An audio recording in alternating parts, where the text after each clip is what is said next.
Bakit kasi iniisip mo na kukunin mo sa sarili mong bulsa yung pagbabayad mo ng buwis?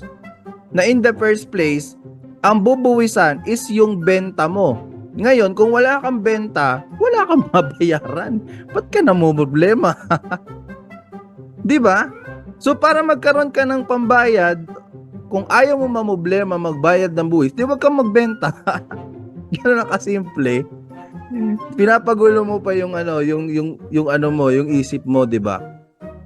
Pero ang dapat una nating problema, paano magkaroon ng benta. Hindi dapat 'yan pinoproblema.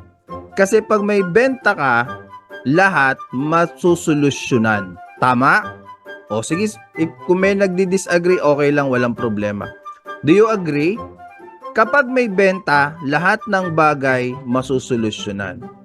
May umiiyak, sasabihin, hindi namin afford magkaroon ng retention fee ng mga accountant, di namin afford na mag-comply, di namin afford tumakbo sa BIR, pumila-pila.